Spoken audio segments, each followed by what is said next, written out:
और मेरा नाम है तबस्सुम। दोस्तों, तबस्सुम मालिक ऑफिशियल्स पर हमने एक नया सेगमेंट शुरू किया है जिसका नाम है तबस्सुम टॉक्स। हमारी पूरी कोशिश रहेगी कि तबस्सुम टॉक्स के माध्यम से हम आपको कुछ ऐसे लोगों से मिलाएं, ऐसे लोगों से रूबरू कराएं जिनकी कहानी सुनकर आप प्रेरित हो, आपको इंस्पिरेशन मिले और मोटिवेशन मिले। तो आज के हमारे इस एपिसोड में हमारे साथ जुड़ रहे हैं वीना मिश्रा जी। वीना मिश्रा जी दूरदर्शन के फॉर्मर न्यूज़ रीडर है और फाउंडर है वॉइस एंड विजन के। मैम, स्वागत है आपका हमारे चैनल पे। थैंक यू वेरी मच, बहुत शुक्रिया कि आपने मुझे इतने सालों के बाद याद किया क्योंकि पहले मैं मीडिया में बहुत आती थी, लेकिन अब जब से दूरदर्शन छोड़ा है तो मतलब मेरे इंटरेस्ट और जो भी मैं आगे कर रही हूँ कुछ अलग बदलाव है उसमें, लेकिन फिर भी मीडिया से जुड़ा हुआ है। जी। तो आप आज मेरे को क्या क्वेश्चंस फायर करने वाली हैं ये आप बता दीजिए। नहीं, सब नॉर्मल है मैम, टेंशन लेने की जरूरत नहीं। ये क्वेश्चंस बातचीत है, बेसिकली डिस्कशन है जो हम दोनों मिलकर करेंगे और ऐसी बहुत सारी बातें बहुत सारे लोग भी जानना चाहेंगे शायद आपके बारे में, जो न्यू जनरेशन है वो भी आपके बारे में जानना चाहेंगे। तो it's just a small discussion, interview और बातचीत, तो प्लीज घबराइएगा नहीं।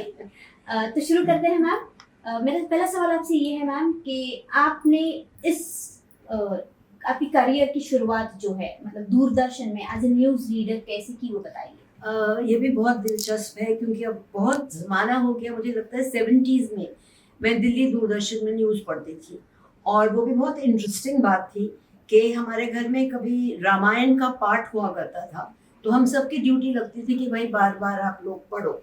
तो मुझे तब तक नहीं पता लगता था कि मैं शायद हिंदी इतनी अच्छी तरह बोल सकूं कि नहीं, क्योंकि हम लोग सब अंग्रेजी स्कूल में पढ़े थे, कॉन्वेंट में, हमारा एक्सेंट भी कुछ अलग था।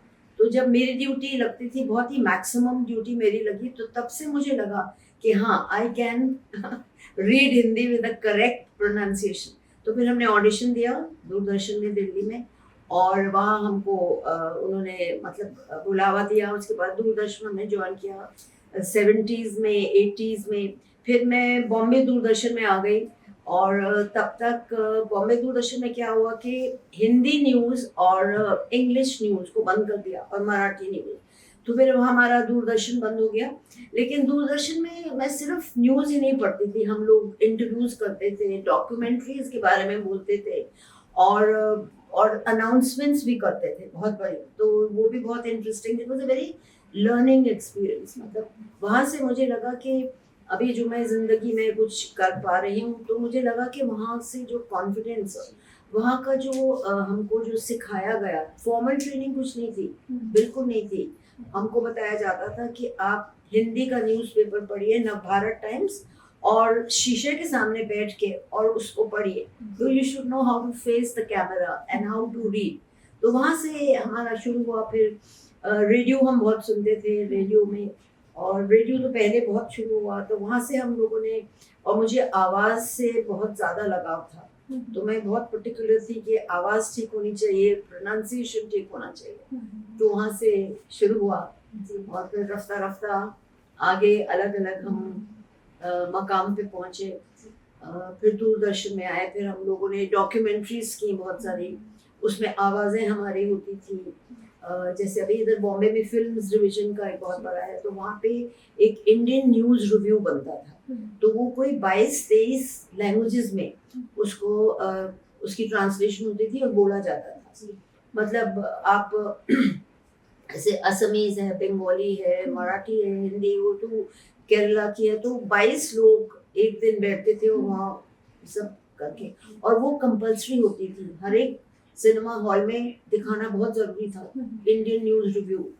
और शुरू होने, एक कोई भी फिल्म शुरू होने से पहले वो हम लोग दिखाते थे। तो ऐसे रफ्ता रफ्ता बहुत सारी छोटी छोटी चीजें करनी करी। मैंने ये भी सुना है कि आपने कुछ सीरियल्स प्रोड्यूस किए थे, तो कुछ उसके बारे में बताइए ना। हाँ, सीरियल्स मैंने प्रोड्यूस किए थे और 3 सीरियल्स थे। उसमें एक तो था आशियाना, और वो दूरदर्शन के चैनल पे आया था, डीडी के मेन चैनल पे आया था और प्राइम टाइम पे आया था। उस टाइम पे प्राइम टाइम पे वक्त मिलना बहुत मुश्किल था लेकिन किसी तरह हमको मिल गया, और वो उसमें उसका नाम था आशियाना। और उसमें जाने माने रीटा बहादुरी एक ज़माने के थे, विक्रम गोखले थे, इनका मेजर रोल था, और उसमें हमने प्रोड्यूस किया था। तो हमको प्रोडक्शन का बहुत पूरा नॉलेज आ गया था कि प्रोड्यूसर और director, of course producer is the top because he is the money bag, but director की ज्यादा इंपॉर्टेंस होती थी because he would be giving you the the instructions what to do and what to, so it was a very big learning experience. फिर हमने एक छोटा मोटा role किया, एक खुद रोल किया हमने परंपरा, वो एक यहाँ पर सीरियल बना था 90s में, और उसमें हमने पठाने का रोल किया मतलब हमको उन्होंने ऑडिशन किया और हमने वो रोल किया था। और उसके बाद एक था वंश जो राज कपूर RK स्टूडियोज का, वहाँ पे भी हमने रोल किया। फिर उसके बाद हमें इतना जजा नहीं, क्योंकि सारे दिन बैठो, शूटिंग एक सीन आता है, वो सुबह आएगा फिर शाम, so that was not my what I wanted, but anyway it was a learning experience, so it gave me a lot of confidence. And, तो आप इस फील्ड में कैसे आए? How did that interest come in you कि नहीं मुझे इसी फील्ड में जाना है और न्यूज़ रीड ही करना है, एंटरटेनमेंट या मीडिया इंडस्ट्री में ही रहना है? वो जो एक होता है ना इंसान के जहन में कि नहीं मुझे ये करना है, यहाँ जाना है, वो कैसे जागरूक हुआ? एक्चुअली अब मैं कहूँगी कि हमारी फैमिली में मुझे उससे मिले, बिकॉज मेरे फादर ऑल इंडिया रेडियो में थे, he was in all India radio, और जब वहाँ से रिटायर हुए तो फिर हमको मौका मिला कि आप अब जा सकते हैं। तो वहाँ उनके जो प्रोग्राम्स होते थे, मतलब हम छोटे थे तब, हम कॉलेज में थे तब, लेकिन फिर भी हम लोग काफ़ी इंटरेस्टेड, तो हमको रेडियो का, म्यूज़िक का, और उनके साथ मतलब he retired as a deputy director general when he retired. उस जमाने में 58 में रिटायर हो जाते थे, आजकल 58 कितना यंग समझा जाता है। तो उनके साथ हम, I was the only one in my family who was very interested in all this media. तो वहाँ से हम उनके साथ संगीत सभा होती थी एक वहाँ पे ऑल इंडिया रेडियो के आकाशवाणी भवन में दिल्ली में, तो हम संगीत सभा में जाते थे, और वहाँ पर मतलब बेगम अख्तर, रविशंकर और बिस्मिल्लाह खान, इन सब के हमने लाइव परफॉर्मेंसेस देखे, खुद बैठ के हॉल में देखे, तो और अलग अलग क्लासिकल म्यूजिक के। तो इट केम टू मी, मुझे एक विरासत में मिली जिसको कहते हैं, मैं इंटरेस्ट रहा म्यूजिक में, और आवाज की दुनिया मुझे बहुत अच्छी लगती थी। तो इसीलिए तो आपने अभी आपका एक फाउंडेशन भी है जो आपने ओपन किया, वॉइस एंड विजन। तो वॉइस एंड विजन की जो स्थापना हुई, या वो कैसे आपने स्टैब्लिश किया, वो किस तरह आया फाउंडेशन? वो भी मेरे फादर के थ्रू एक लेगेसी थी। उन्होंने एक रिटायरमेंट के बाद एक हिंदुस्तान टाइम्स में क्रिटिक्स कॉलम आता है ना, कि हर हफ्ते में आपके जो रेडियो के प्रोग्राम्स और दूरदर्शन के प्रोग्राम्स को, तो वो उनको रिव्यू करते हैं और फिर अपना क्रिटिक्स का लिखते थे। तो उन्होंने अपने कॉलम का नाम रखा था वॉइस एंड विजन, मतलब रेडियो एंड टीवी। हाँ, तो that is how voice and vision. तो जब मैंने वॉइस एंड विजन शुरू किया तो मुझे इससे अच्छा और कोई टाइटल मिला, तो मैंने वॉइस एंड विजन शुरू कर लिया। और मैम, ये जो आपका वॉइस एंड विजन है, basically it is a platform आप नए सिंगर्स को अपॉर्चुनिटी देते हैं। तो वॉइस एंड विजन में होता क्या है, क्या क्या काम होते हैं, थोड़ा उस बारे में बताइए, और कब आपने इसे शुरुआत की? एक्चुअली मुझे लगा हमने 2004 में पहला शो किया था। इसमें क्या है, ग्रुप हुआ है, हमारा वॉइस एंड विजन कंपनी है, इसमें हम एक ग्रुप ऑफ सिंगर्स को लेके आते हैं और एक थीम चूज करते हैं। और मेरी जनरली पुरानी थीमें होती हैं, द कल्चर, पुराने थीम, नौशाद साहब, शकील साहब और मजरू सुल्तानपुरी, साहिर साहब, इन सब के गाने हम लोग लेके, और लाइव म्यूजिशियंस के साथ भी, हम स्टेज लाइव म्यूजिशियंस के साथ हम लोग सिंगर्स से करते हैं। तो वो बढ़ते बढ़ते अभी वो एक बहुत पॉपुलर हो गई, और हमको सब कहते हैं कि हमको बुलाते हैं कि हम पुराने गाने, तो जिसको पुराने गाने बट उसमें ही मजा, that is the soul of music. I mean आजकल गाने आए भूल गए, उससे हमें बहुत लोगों से भी मुलाकात मिली। जैसे हमें नौशाद साहब के बेटे हैं, शकील बदायूनी जी के बेटे जावेद बदायूनी, मजरू सुल्तानपुरी के बेटे अंदलीप साहब, अख्तर जयपुरी के बेटे। तो अक्सर लोग अब हमारे छोटे छोटे प्रोग्राम में आए, तो हमको बहुत हौसला अफजाई हुई कि हमारे प्रोग्राम छोटे होते हैं लेकिन उनको वहाँ कुछ तो मिलता है। तो वहाँ से शुरू किया, नए नए लोगों को प्लेटफॉर्म देते रहते हैं हम लोग, और अभी हमारा प्रोग्राम हुआ था बज़ में खास, और उसमें गज़लों का प्रोग्राम दिया था। अभी हम ये अपना कैफी आज़मी और इनका प्रोग्राम लेने वाले अगले महीने, जावेद अख्तर साहब का। तो इस अभी तरह- कितने मेंबर्स हैं आपकी टीम में? एक्चुअली फिक्स नहीं है, हम लोग अच्छा, change एक करते हैं। टीम 3-4 फिक्स हैं जो हमारे हमको हाँ। काम में मदद करते हैं। बाकी का people keep on contacting us, it's nothing formal कि can I sing in your this thing, तो हम लोग फिर जैसे भी आपने कहा कि लोग हमको कहते हैं कि हम पुराने जमाने वाले और हमने भी आपके मुंह से अक्सर सुना है कि हम तो पिछले जमाने के लोग हैं। In fact Rohan Kapoor I guess उन्होंने भी कहा था ना एक बार स्टेज पे, मुझे आप क्यों कह रही हो पुराने जमाने में? नहीं, हम क्या करें, अभी जी, हमको जी। अच्छा है हम खुद ही अपने आप को उनको बता दें जी। कि हम पुराने एक्चुअली हमारी जो पैदाइश है वो बहुत ही पुरानी है, समझो। हम लाहौर के और पेशावर के हैं। अच्छा। हाँ, पेशावर और लाहौर के, और हमारे जो मतलब दादाजी वगैरह थे तो इंडिपेंडेंस के टाइम पे वो दिल्ली में आए थे, और हम लोग सब इकट्ठा रहते थे। बहुत बड़ा हमारा कुनबा था जो वहाँ से आए, सबको हमारे दादाजी ने पनाह दी थी। उनकी बहुत बड़ी एक कोठी थी, तो वो सब मिल के रहते थे। हम लोगों में कोई मजहब का नहीं था कि आप वो हैं हम ये हैं, बेड में हम हमारा खाना पीना सब कॉमन रहता था। तो तब से हम लोगों में बहुत ही एक आपसी जिसको होता है सद्भाव, वो बन गया। तो अब जो सुनाई देता है वो हमको अच्छा नहीं लगता। अच्छा मैम, आपकी पैदाइश कहाँ हुई है? मतलब मैं आपके तो बचपन दिल्ली- के बारे में बताएं। मेरी तो दिल्ली में हुई थी। अच्छा, अच्छा। हाँ, I was born in Delhi. फिर हमारी वहाँ स्कूलिंग हुई।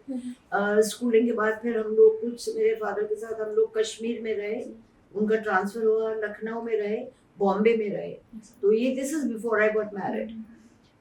then afterwards when I got married then I moved to Bombay. तब से हम बॉम्बे में हैं, 70s से तब से बॉम्बे में ही हैं।